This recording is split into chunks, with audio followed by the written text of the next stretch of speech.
Hi friends, தி ஹவுஸ்மேட்ங்கிற English திரைப்படத்தோட திரை விமர்சனத்தை பார்க்கலாம். சிட்னியும் பிராண்டனும் நடிப்பில் வெளியாகியுள்ள தி ஹவுஸ்மெய்ட் திரைப்படத்தின் விமர்சனத்தை இப்போது பார்க்க போகிறோம். வீடு வேலை இல்லாததால் காரிலேயே தூங்கி கொண்டிருக்கிற கஷ்டப்படுகிறார் சிட்னி. அவரோட கேரக்டர் நேம் மில்லி. இப்போது நீனா வின்ஸ்டரும் ஆண்ட்ரூ வின்ஸ்டரும் தம்பதியின் வீட்டில் தங்கி வேலை செய்யும் பணி இருப்பதை அறிந்து மில்லி அங்கு செல்கிறார். பின்னர் அங்கு வேலைக்கு சேரும் மில்லி வீட்டிற்கு வெளியே பணியை அகற்றும் பணியை செய்யும் நபரை பார்த்து சற்று பயப்படுகிறார். இங்கு எதற்கு வந்தாய் என்று அவர் கேட்ட பின் மேலே ஜன்னலில் நீனா இருப்பதை பார்த்து அமைதியாகிறார். இது மில்லிக்கு குழப்பத்தை தர நீனாவின் மகள் சிசி பேசும் விதம் விசித்திரமாக தெரிகிறது. நீனாவும் திடீரென கோவப்பட்டு கத்துகிறார். ஆனாலும் ஆண்ட்ரூ மட்டும் நல்லவராக தெரிய சமாளித்திருக்கலாம் என்று நினைக்கிறார் மில்லி.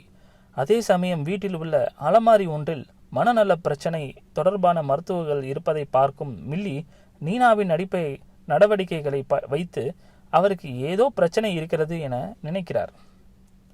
இந்த சூழலில் ஒரு நாள் நீனா வெளியூர் செல்ல ஆண்ட்ரூவும் மில்லியும் பார்ட்டி ஒன்றுக்கு சென்று ஒன்றாக தங்குகிறார்கள். அங்கு அவர்களுக்கு உறவு ஏற்பட பின்னர் என்ன ஆனது என்பதை மீத கதை. 2022 வெளியான தி ஹவுஸ்மேட் நாவலை தழுவி ஃபவுல் பேயாக இப்படத்தை இயக்கியுள்ளார். படத்தின் ஆரம்ப காட்சியிலேயே முதல் திகில் பட பாணியில் செல்கிறது. ஒவ்வொரு காட்சியும் முடிவிலும் ஒரு திக் மூமெண்ட்டை வைத்து திடுக்கிட வைக்கிறார் இயக்குனர்.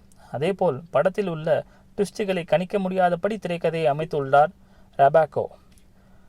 மில்லியாக வரும் சிட்னி, நீனாவாக நடித்திருக்கும் அமாண்டா மற்றும் ஆண்ட்ரூவாக வரும் பிராண்டன் ஆகிய மூவரும் போட்டி போட்டு நடித்துள்ளனர். குறிப்பாக சிட்னி ஸ்வீன் கிளாமர் குயினாக பல காட்சிகளில் தோன்றுகிறார். படுக்கரை காட்சிகளும் கூட இந்த படத்தில் இருக்குது. இது அடல்ட் ஒன்லி படம் என்பதால் குடும்பத்துடன் பார்க்கவே முடியாது. அமாண்டா செய்யும் சில விஷயங்கள் அடேங்கப்பா என்ற சொல்ல வைக்கிறது. அதே போல் பிராண்டனும் தனது பங்குக்கு இரட்டி இருக்கிறார். இவர்களை தாண்டி சிசியாக வரும் சிறுமி இண்டியானா எல்லி வசன உச்சரிப்பாளராக தழுவிவிட்டு மிச்சேல் எலிசபெத் பெர்கின்ஸ் உட்பட பிற நடிகர்கள் தங்களது பங்களிப்பை கச்சிதமாக செய்துள்ளார்.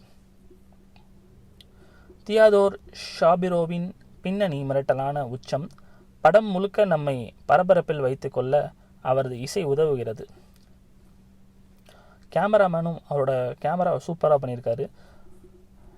ப்ளஸ் பாயிண்ட் என்னென்னலாம் பார்த்தோன்னா நடிகர்களோட பங்களிப்பு, கதை மற்றும் திரைக்கதை, யூகிக்க முடியாத திருப்பங்கள்.